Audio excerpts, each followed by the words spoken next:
I was 20 at the time when this happened. I still remember this as a vivid memory in my brain that would never get erased. One day, I was at a club with a few friends. I saw a cute girl which was totally my type at first glance. She had blonde hair and deep brown eyes. Her nose was tiny and cute. Her lips were red like a rose. I approached her and I asked if she wanted a drink or something. She said yeah, and we drank a lot. She told me to come by her place. I hesitated at first, but soon I agreed.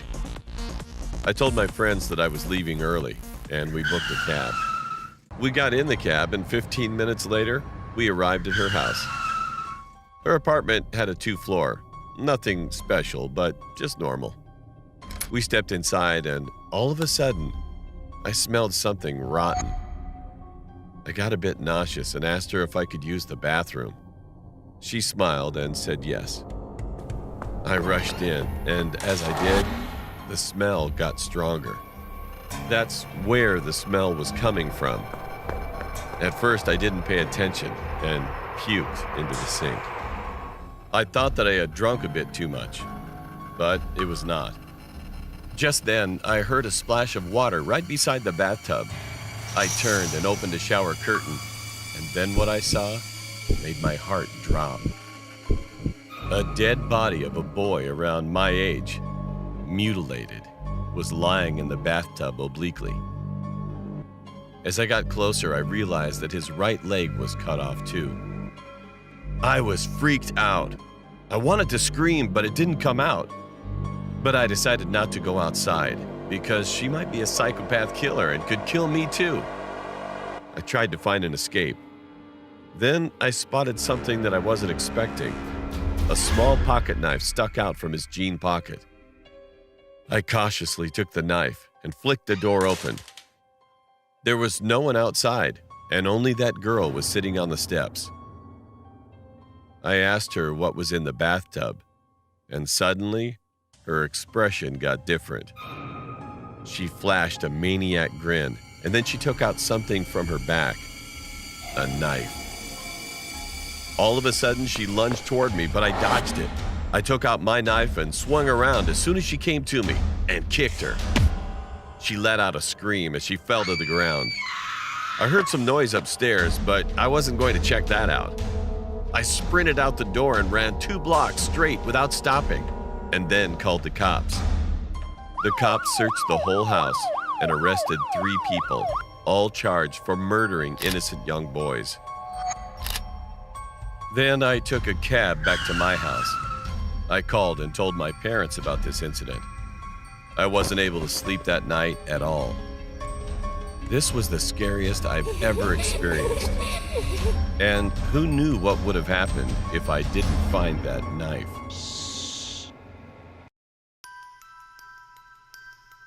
My mom used to work as a taxi driver, and she started to go out with one of her coworkers. Let's call him Larry, for the sake of the story. He seemed like a nice guy at first. Finally, they got married and had a daughter, and we will call her Ruby. But once they got married, things started to change immediately. He was not a nice guy after all. If something didn't go his way, he always ran to his mom's house. Because in her mind, he was still her baby, even though he was a 50-year-old man. He was such a mama's boy. Mom and Larry would break up and make up a lot, so that was just normal behavior. But when he got drunk, sometimes we didn't let him inside the house as he can become a violent person. He'd break in by smashing a window to get in on occasion.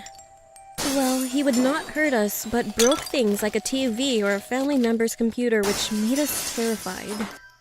The final straw was when he came into our house one day. He kidnapped Ruby and ran away for 2 days until the police arrested him and brought Ruby back home, even though Larry was her dad. Mom was literally traumatized by this incident. We decided to move out of our house.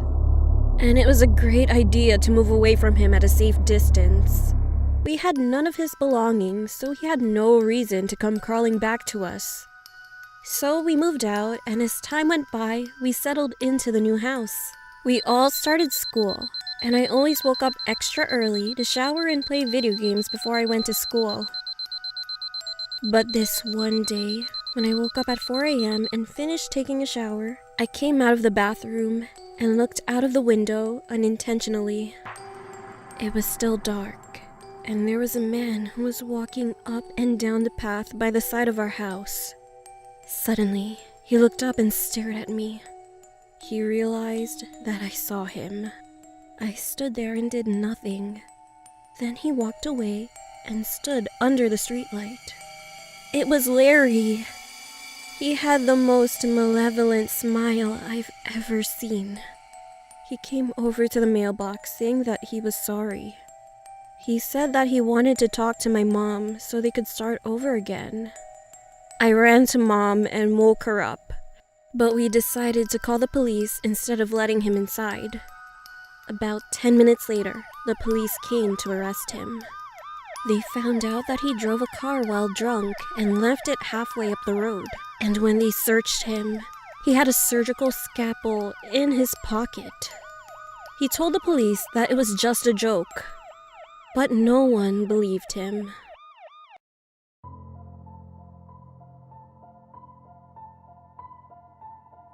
When I was a kid, I was really into paranormal things such as ghosts and spirits, so I always got really excited for Halloween. On one Halloween, my parents took me and my brother to a ghost tour in the city. During the tour, we would visit real haunted houses, which were said to have some really violent ghosts. I couldn't be more excited. We arrived at the location for the tour meetup, an empty parking lot, but we were a bit early and nobody else had arrived yet. It was a chilly October night, so my parents decided that we should find a building to wait in until more people arrive. We walked over to the building that the parking lot was meant for, an old hotel, and entered the vestibule. We tried to fully enter the building, but we found that the doors leading to the lobby inside were locked. After a few minutes of standing around, I started to feel strange. A nauseous feeling had swept my stomach. Goosebumps ran up and down my arms, and a piercing feeling of being watched was stabbing, almost burning my back. Looking around, it was obvious that me and my family were the only ones inside the vestibule. The lobby of the building was also devoid of people. Once we saw people enter the parking lot, we left, and I felt better. And after that, I was shocked to see the first place we stopped on the tour was the building my family had been waiting in. Now, this building we won't enter, because the spirit inside here is more violent than the others will encounter, the guide stated. In here, we have the Shadow Man. He doesn't terrorize the whole building, just the area that you enter through.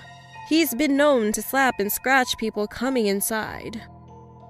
A few pictures were passed around.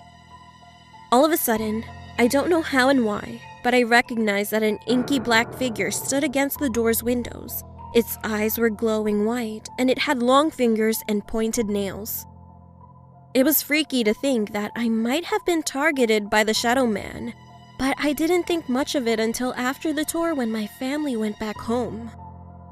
I started to complain to my mom that my back was itching and burning, so she grabbed some ointment and told me she would look at it. We thought it was just a bug bite. We had been walking around outside at night after all. When she lifted my shirt, she asked when I had scratched my back. I told her I hadn't. She took a picture on her phone and showed it to me. I was met with a long red scratch leading from my shoulder to the middle of my back. The skin on my back was a shade of red, like a rash. Me and all of my family couldn't say anything, but just turned back straight to our house. The Shadow Man had got me.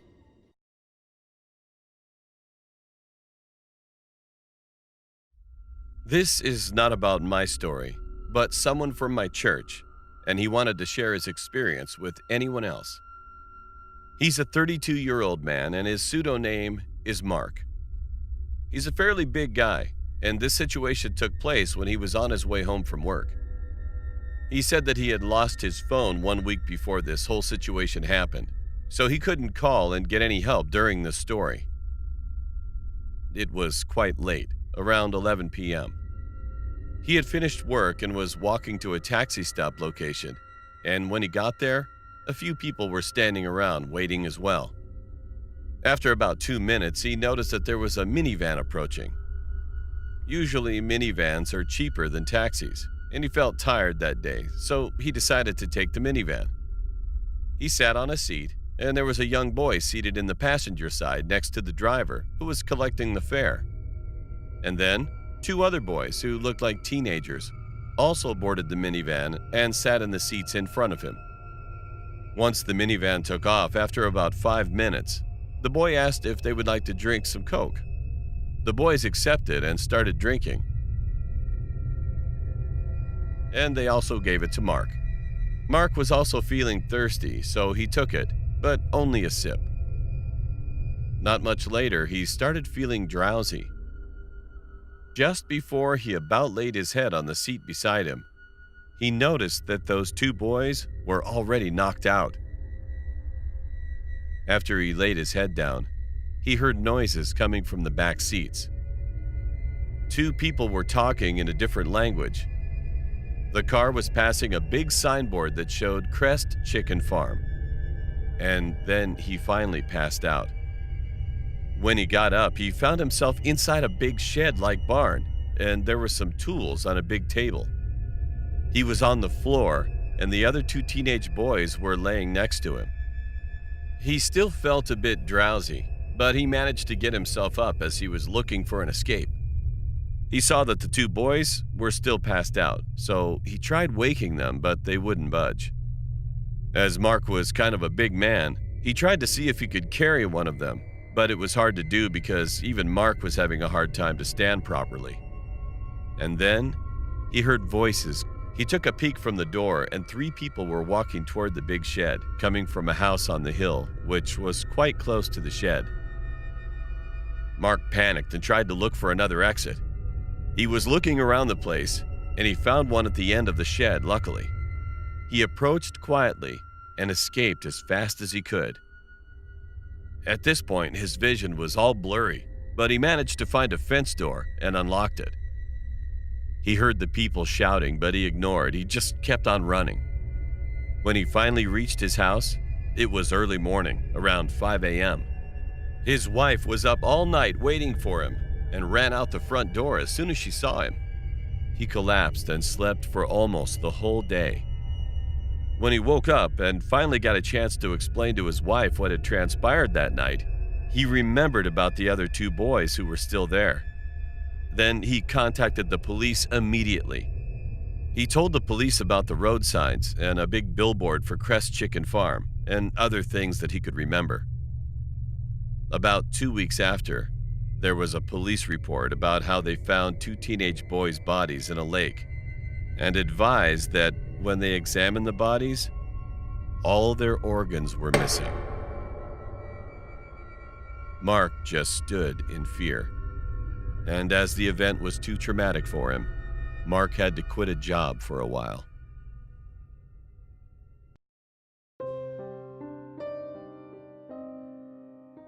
This happened when it was our school's camping day. All the grades went to each other's places, and our teacher had taken the 6 students to this large site that was quite cheap. It started off all right. I got a room with some of my friends at the time, and my closer friends were in the next room. The first incident started when I was the only one in my room, still packing mine and the other people's stuff away. I was on the bottom bunk, letting my mate take the top. When I looked up was some sentence, and it said, "Hello, you are going next," with a creepy smile. On the second day, we all went outside. There were teepee tents next to a field. I hung out in one with one of my friends.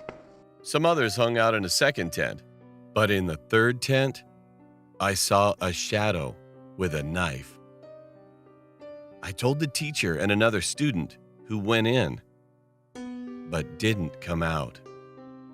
But nobody believed me, and there was nobody inside the tent. I thought something was really weird. On the third day, 3 of my roommates were out on a day trip with some others, which I was going to do the next day. I had done a mud course, and after that, I decided to have a shower. The water was black and disgusting, which added to this horrible week. All of a sudden, when I was still in the shower booth, the doorknob was shaking. I screamed, and when I got out, I saw a handwriting, "You won't leave alive," on the wall. Then I saw a shadow in the window. My room's door was locked while I was having a shower, so no one could enter in our room. The 4th day, I was taking a walk someplace that no one knew, and then I found a huge knife and blood-soaked clothes. I just hoped that this stupid and terrible camp would finish soon. Then the last night, I woke up in the middle of the night because I saw the same shadow leaving my room. And there was a knife on the floor, again. I couldn't sleep the rest of that night.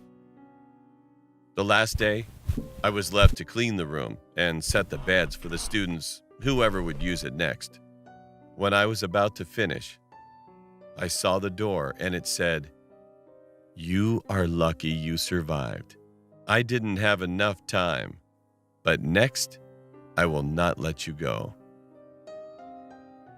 I panicked, so I ran from that creepy room. I told my teacher.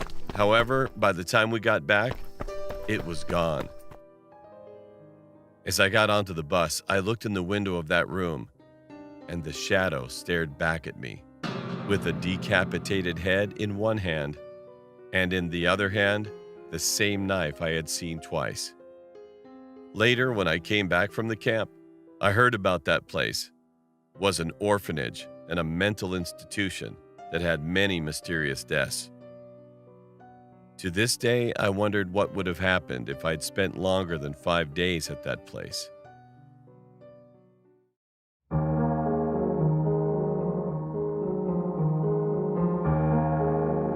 This happened pretty recent, about 3 weeks ago. Myself and 3 friends were hanging out at a shopping center one evening. We were messing around posting clips on TikTok. Then one of my friends started laughing, and I asked her what she was laughing at. She told me that guy behind us kept staring at me. When I turned around, it was some older guy just watching me. He had black sunglasses, a cap, an old Adidas tracksuit with scuffed up shoes, and had a disgusting looking beard. My friends thought it was hilarious, but I found it really weird. Then another one of my friends said, she thinks that guy lives on her street, about a few houses down from her. She said that he actually follows her on TikTok. At that point, I quickly got my phone out to check if he was following me, and he was. I had to block him because he seemed a bit creepy. We went to get McDonald's before we went home, and I received a message on TikTok from someone. It was that guy who had been following us. His name was Greg, and he wrote, "Why did you block me?" with 2 emojis. One was a crying face, and the other one was an angry face. He had actually created another account that day in the shopping center. I blocked that account as well, hoping that would be the end of it. I didn't mention it to my friends this time, knowing they would just laugh. That night, I was up late and had Netflix on in the background as I was chatting with my friends on Facebook while scrolling through TikTok. I got up to use the bathroom, and when I returned, I had 3 messages from my friends, all saying the same thing. All were things like, "Who's in your room?" and "What's up with your last post?" I asked them what they were talking about, and they told me to check my TikTok, so I did. It was a clip of my bedroom. It was a clip of someone picking up my phone and recording the inside of my room. At that point, I heard a creaking. Then I heard a man's voice say, "Sorry, please don't scream." and turned to see my closet door slightly open. I started to scream when the same guy who had been following us burst out of my closet and tried to cover my mouth. Thank God I screamed and it was enough for my parents to hear. They came upstairs and my dad tackled the guy to the floor. The police were called and he was arrested. We were informed that the guy had straight up admitted to stalking and breaking and entering. One of my friends pointed out, if I go back and look at the post on TikTok from when we were in the shopping center, you can see Greg is in almost all of those pictures, somewhere in the background. I haven't heard what's going to happen to Greg yet, but I just hope he won't ever come near us again.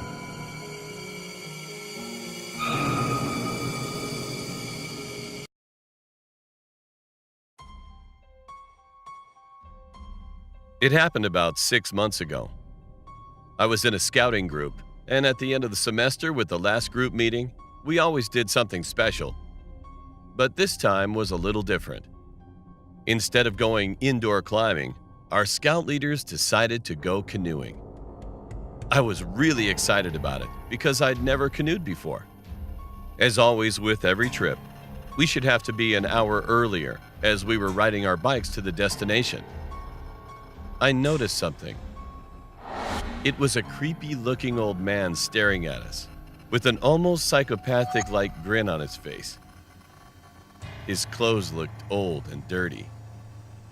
But I shook it off, thinking that even if the guy was some kind of creep, it still wouldn't matter because we were with a group. As we arrived at our destination, the guy from the canoe company told us how to row and that we had to choose our buddy to canoe with. I chose my friend Noah that we've been friends since elementary. We got to go first, and it was sort of a race, so we were happy to go first. But within 10 minutes, we got passed by my little brother and his friend. It went pretty normal after that.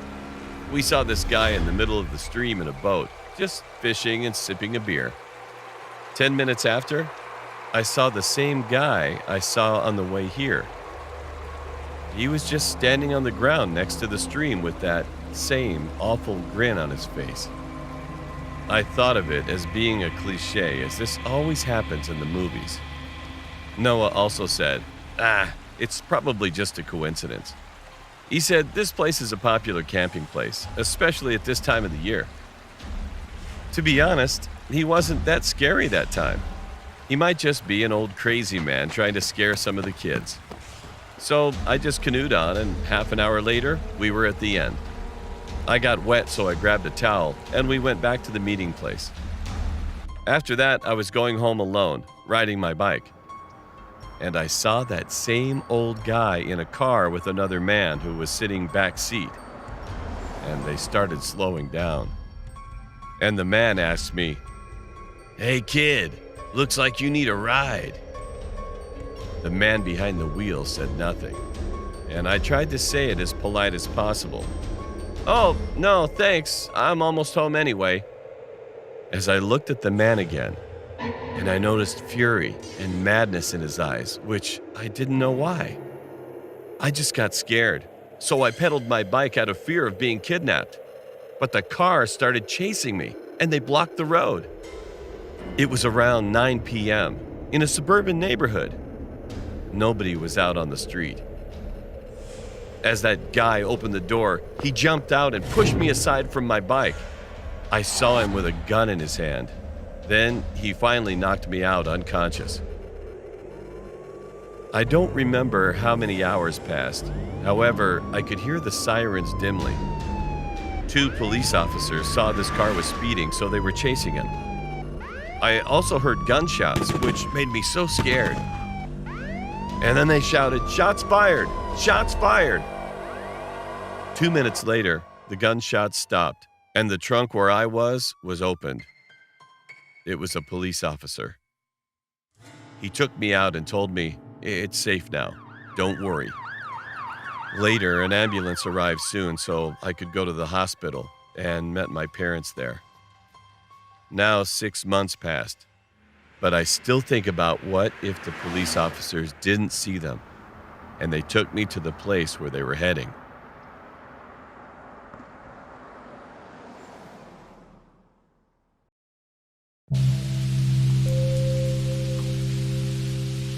When I was 9, my father had died. I didn't know how and why. I was just sad about it. I soon got over it and would just look at the pictures I had of him. After some time had passed, I constantly saw him. Whenever I saw him, I told my mom, "Daddy's home, Mommy. Daddy's back from his long trip." Well, she thought those were recurring dreams, and maybe a sign that I wasn't handling his death well. Whenever I told her, she would just take me and my sister out to get some ice cream. I soon stopped telling her, because after we moved across the city where I lived, which is Reno, Nevada, I still saw him sometimes in my 6th grade class. One time, when my best friend and I were working during math class, I saw my dad sitting beside me.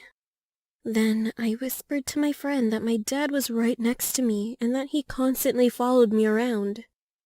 But he was different from how I remembered, because there was always a bullet hole on the left side of his forehead near his hairline. In the 7th grade, he still followed me around and always frowned every time he saw my stepdad either hitting me or screaming at me. My stepdad was kind of tough, so he did that to me sometimes. Whenever my stepdad would enter the room, he got mad at him. I heard my dad gently one time in a dream tell me that he had killed himself because of my mom. He said that my mom cheated on him and always yelled at him saying he wasn't good at being a father. Over the summer between 9th and 10th grade, I was in summer school taking the 2nd semester of Algebra 1. I was sitting at the front by the door when all of a sudden, something outside caught my attention. My dad was staring in through the window of the door. His eyes were empty. I was horrified being watched by him. He came into the room and sat at the empty desk next to me. And I knew that he was not the same. I felt something was going wrong. I've grown up now, but I still see him a lot. And he's always whispering in my ear and telling me that my mom is the one who should have died, not him.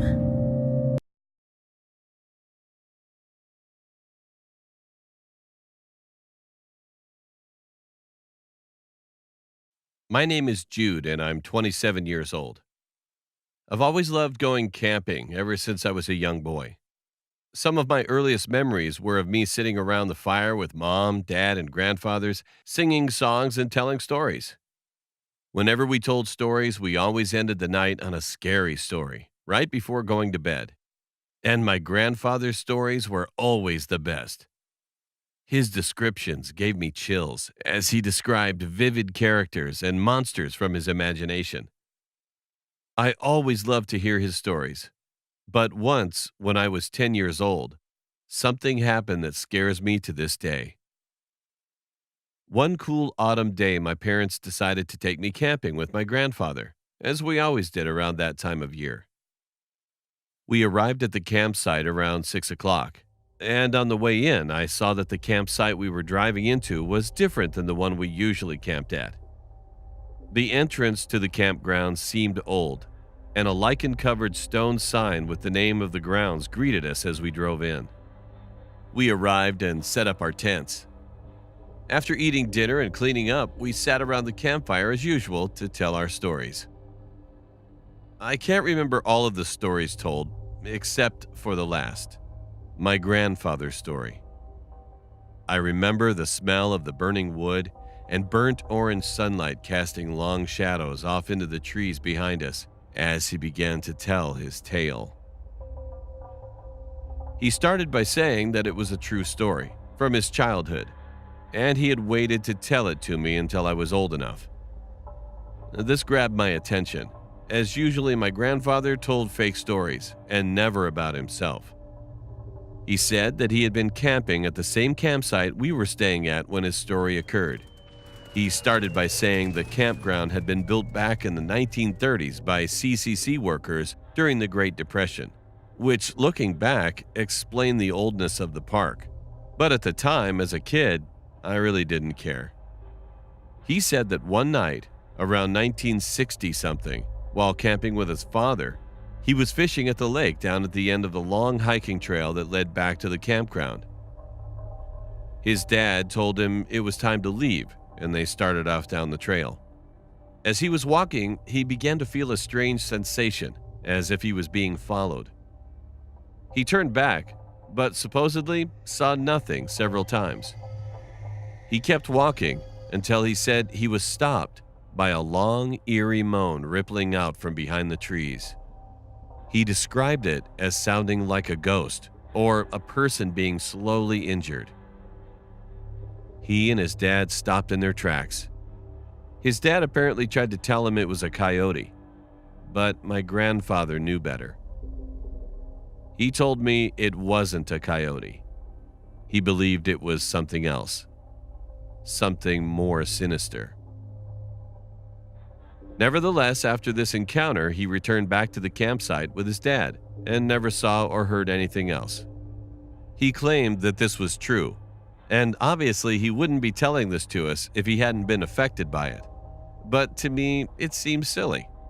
Scared by a noise? Come on. Anyway, about 2 days later, I was walking back to the site with my grandfather from a long day of hiking and picking wild berries in the nearby forest. Both of us were carrying heavy baskets full of berries to bring home. The sun was setting, and I noticed the long shadows peering out from behind the trees. As it began to grow darker, dead darker, the trail seemed to grow longer and longer. I began to feel a weird sensation in my stomach, like I was being watched. After about 5 minutes, the feeling began to grow, and I looked at my grandfather. He looked right back at me with the same fearful eyes.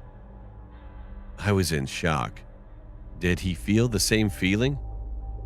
Then I remembered his story about the way he felt the night he heard the noise. I began to walk faster, and so did my grandfather, without saying a word. After about 20 minutes, it was completely dark, and our arms ached for carrying the berries up the trail.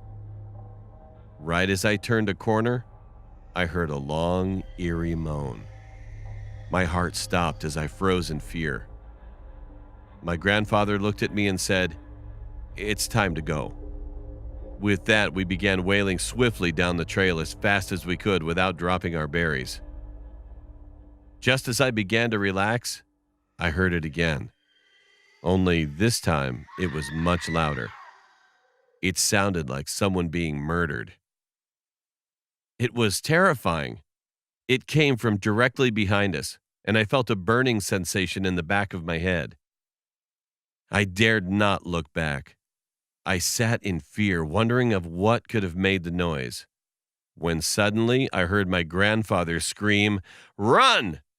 I whipped my head around, and in the dark, foggy light, I squinted and I saw a tall, slender black shadow dart between the trees about 100 feet behind us on the trail. I instantly dropped my bucket and ran like the wind down the trail as fast as I could. My grandfather was behind me. I became worried about him, as he was an old man, and I was afraid he might hurt himself running down the rocky trail. But I didn't stop, nor did he until we reached the campsite. That night, I sat in my tent, heart racing, thinking about what could have made that noise. After we came back home, we never returned to the old campsite. And to this day, that experience still haunts me.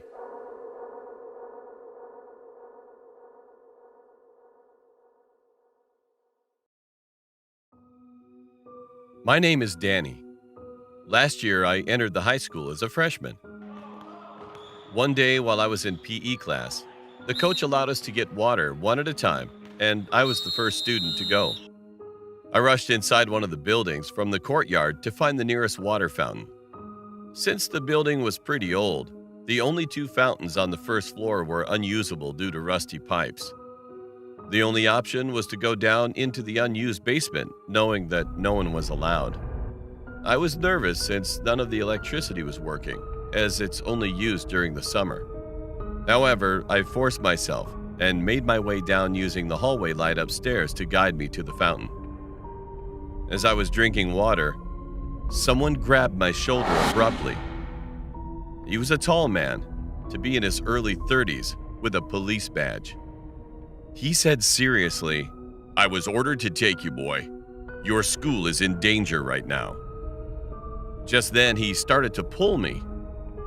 In my 14-year-old head, I believed I was going to be saved from this school danger. He pulled me through the back door to a black van, but all of a sudden, I felt uncomfortable in my stomach, so I told him that I wanted to use the restroom. I came inside to the restroom and he said that he was going to wait outside the door. The bathroom was stinky. While I was using the restroom, thinking hurry to finish, I asked him about what's going on, or where is everybody else, and so on. But he didn't answer at all. When I came out, the man was gone. Then I heard the back door slam. I turned around and there was that man. The guy had a knife and he pointed at me across the scarcely visible hall. I was terrified. I screamed and started to run. He also started sprinting toward me at an alarming rate, and then I felt burning on my back and finally blacked out. When I woke up again to unbearable pain, I noticed that I was in the hospital, and my parents, big brother, and the principal were standing beside me. Apparently, I was stabbed in the back twice. The principal said there was an announcement that someone invaded the school over the intercom. However, I wasn't able to hear it since the speakers didn't work because there was no electricity down there. Fortunately, the cops were able to break the wooden basement door down so they could catch that guy. If that door held up for only a little while longer, I wouldn't be here today. He could have done much worse. To this day, I always thank God that I'm alive.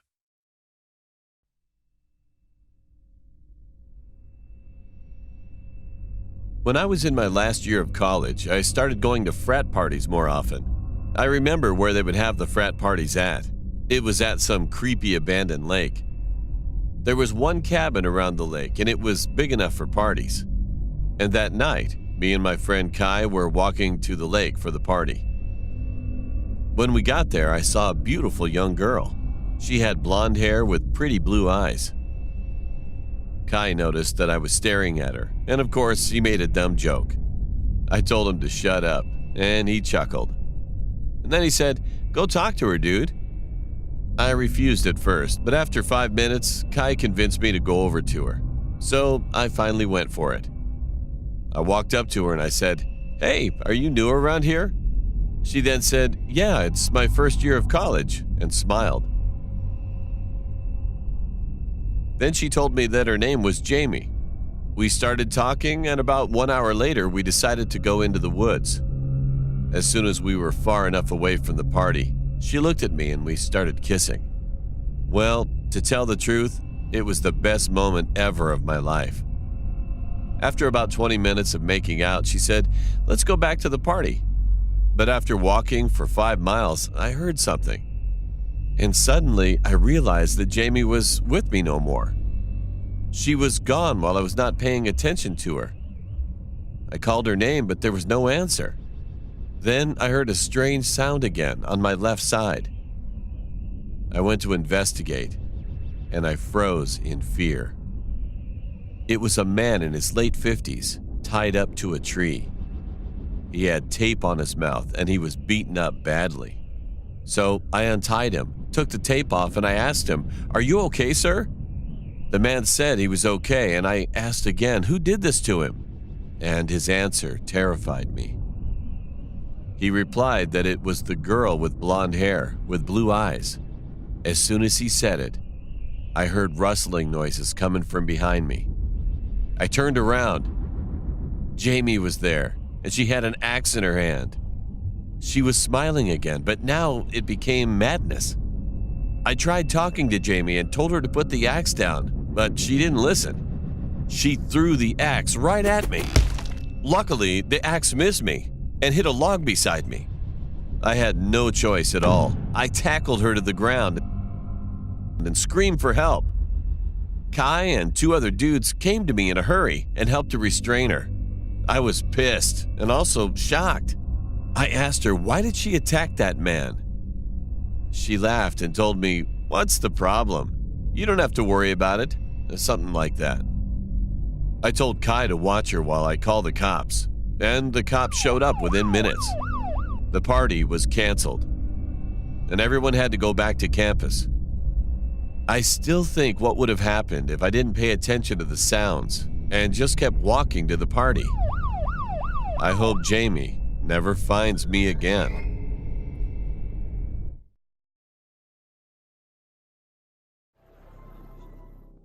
A few years ago, more like 10 years ago, I used to be big into visiting weird websites. I had a lot of time on my hand due to not playing sports, nor did I volunteer for anything at all in high school. I told my friend Mark that I was starting to get bored. Honestly, I was bored with what I was experiencing on these websites. He said I should go on the deep web. He and I used to go on the deep web, but never found anything. So I decided to search through some more stuff, a little deeper. I searched for hours every day for about 2.5 months. Still nothing that I hadn't seen already. I told Mark, and of course he said just visit the dark web. When I did go on the dark web, I saw chat rooms, all with different names. I came across one named I, as in EYE. It was all in caps. I entered the chat, but before entering the live chat, you are assigned a number. Mine was P34.